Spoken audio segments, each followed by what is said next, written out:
Assalamualaikum, selamat datang kembali di kanal YouTube saya yang masih belum jelas konten dan tujuannya. Kali ini saya membuat tutorial, kuncian tutorial.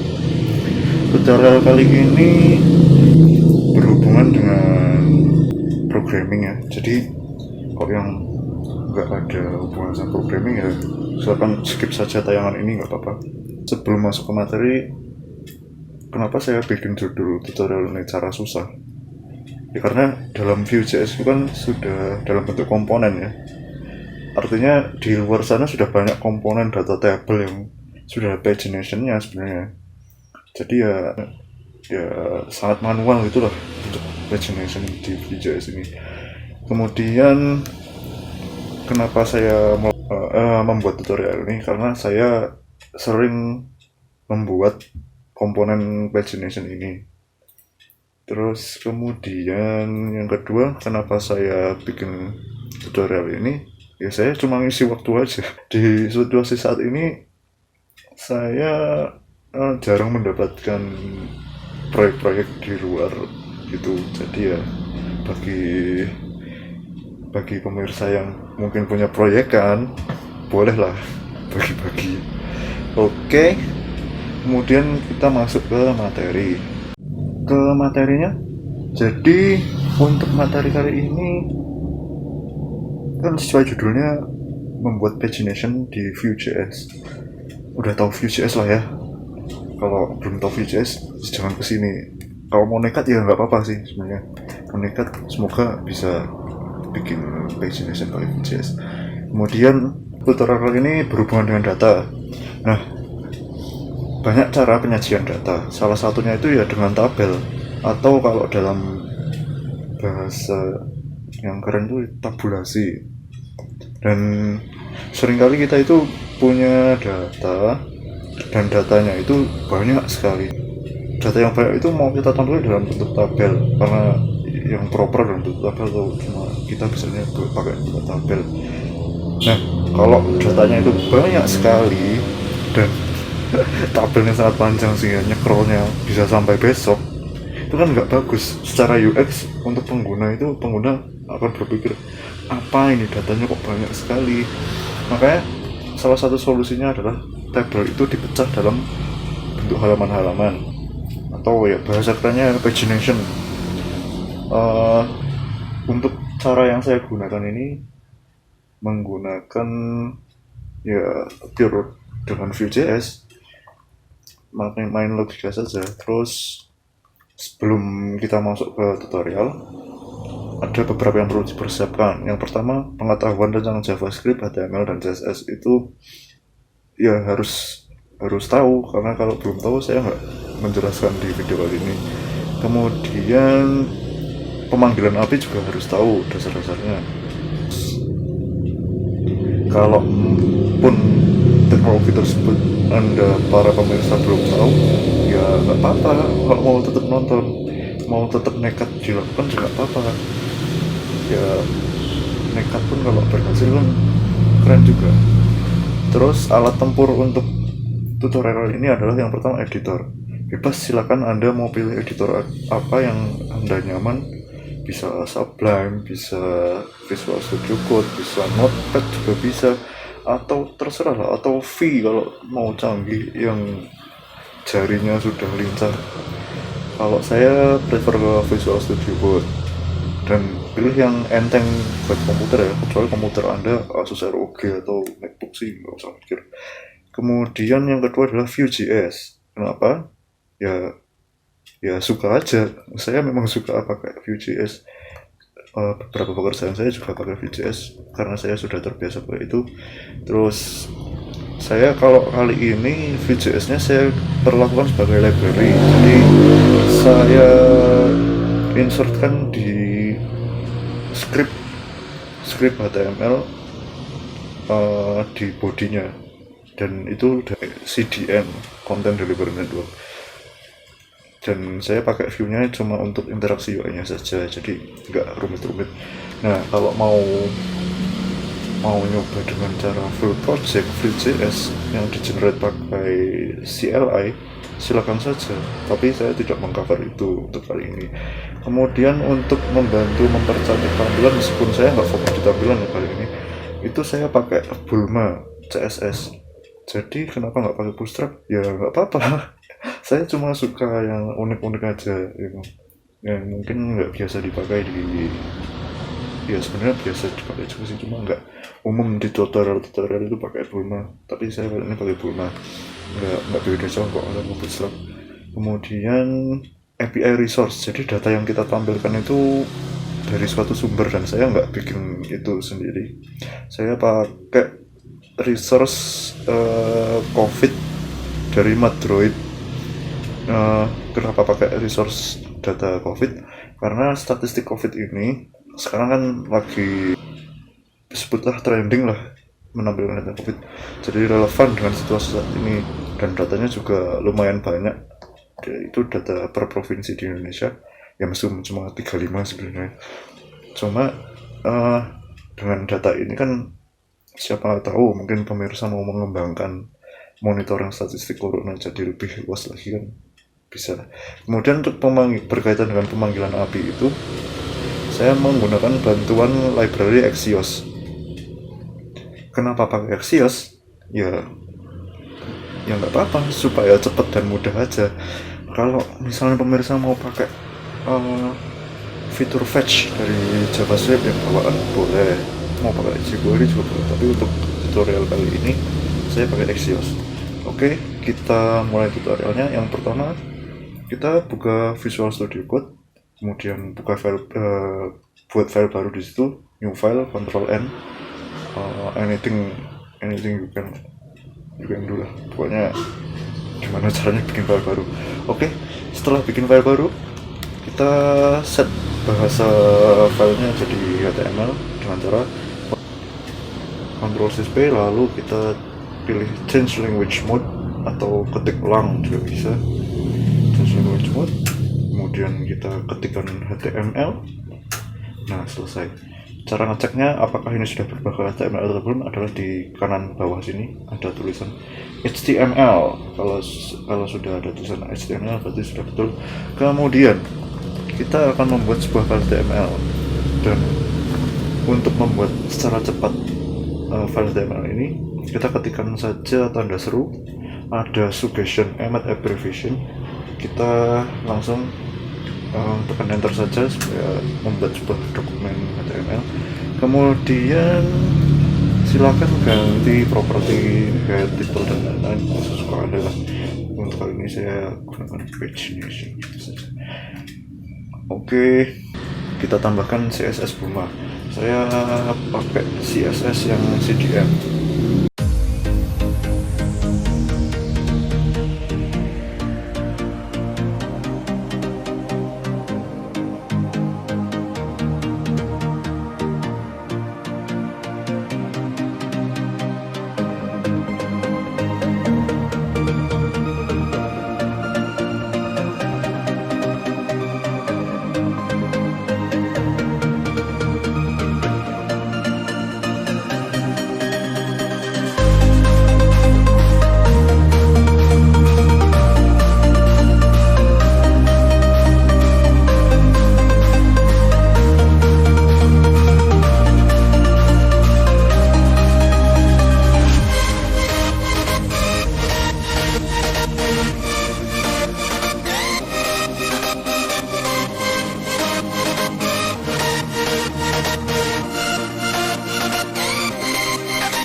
Oke, jadi penjelasannya gimana?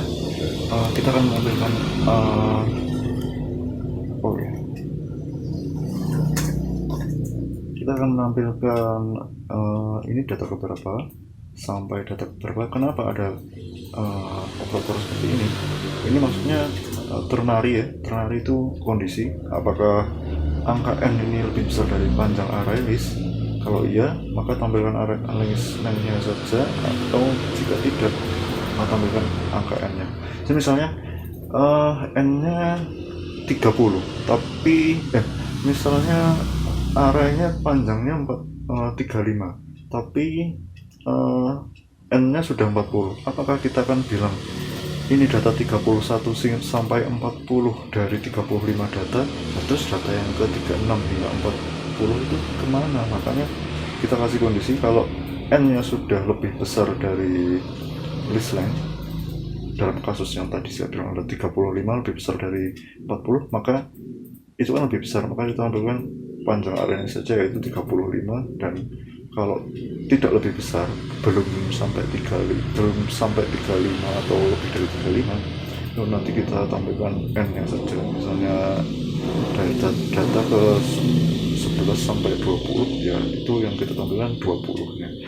Ini yang tadi total jumlah total array list. Kemudian kita coba saja, save, kemudian kita coba buka, ya sudah tampil.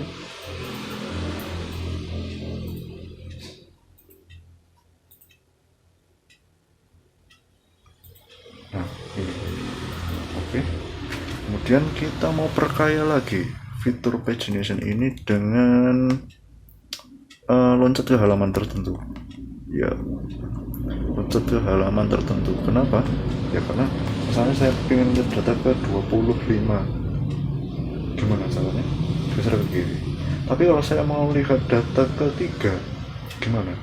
Apakah harus klik 2 kali? Agak ribet. Kita tambahkan saja. Pertama adalah variabel yang data yang kita perlukan. Kita tambahkan satu variabel baru, current page, untuk menandakan sekarang ini halaman berapa sih. Kita beri inisiasi nilai 0. Kemudian kita ubah function page nav sedikit, kita ubah, kita tambahkan satu kondisi untuk dicek, yaitu apabila direction ini adalah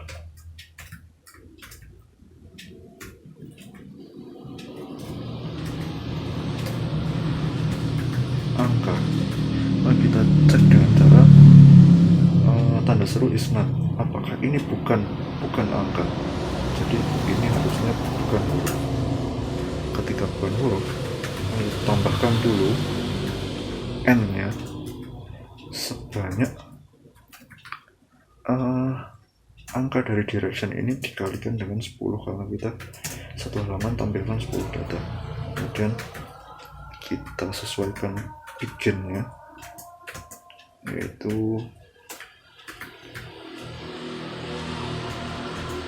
n dikurangi 10. Kita modifikasi sedikit pada langkah akhir function ini untuk mengubah nilai dari current page.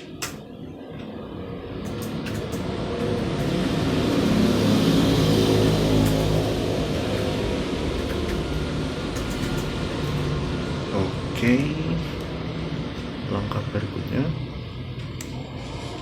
kita buatkan elemen untuk memilih halamannya. Kita buatkan saja di sini di antara tombol kiri dan kanan. Kita buatkan sebuah sel.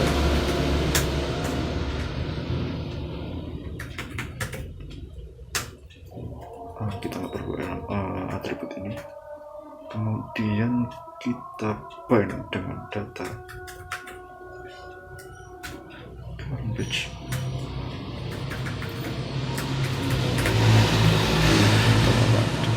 Dan event change.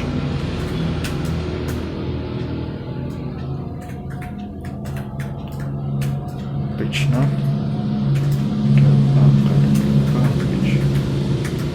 Kemudian isi optionnya adalah kita lakukan perulangan I dari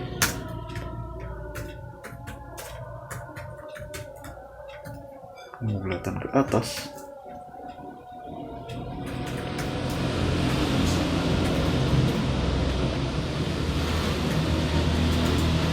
kenapa pakai bulatan ke atas? Karena ketika misalnya panjang datanya 35 dibagi 10 3,5, apakah kita akan menunjukkan opsi 3,5? Tidak kan, maka kita bulatkan ke atas jadi 4.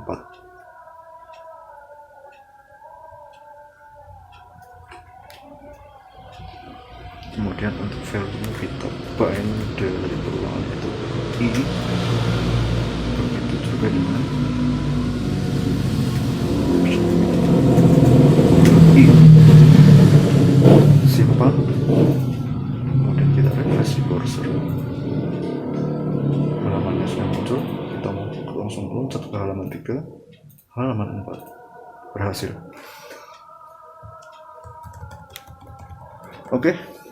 Untuk tutorial pagination ini selesai di sini. Saya cuma sampai di sini saja. Ya, sebenarnya masih banyak fitur yang bisa dikembangkan lagi. Misalnya jumlah baris yang ditampilkan dalam satu halaman. Kalau ini kan statis 10, padahal kita bisa ubah jadi dinamis. Misal 20, 30 atau semuanya tanpa pagination. Atau juga bisa ditambah dengan pencarian. Pencarian itu berarti nanti kita akan tambahkan dengan fitur filter dari JavaScript, tapi itu Anda kembangkan sendiri. Jadi kalau Anda menemukan bad practice, kesalahan praktik coding dari tutorial saya, tolong sampaikan kepada saya. Begitu juga ketika Anda punya saran dan kritik dari tutorial ini, silakan Anda sampaikan juga. Saya harap Anda bisa mengembangkan ini lebih baik dari ini. Ya tentu saja harus lebih baik dari ini. Dan saya tidak mengcover di sini, tidak mengcover tampilan dan lain-lain ya. Saya cuma berbagi cara pagination dari table dengan Vue.js ini. Kemudian oke, terima kasih telah menonton video ini dan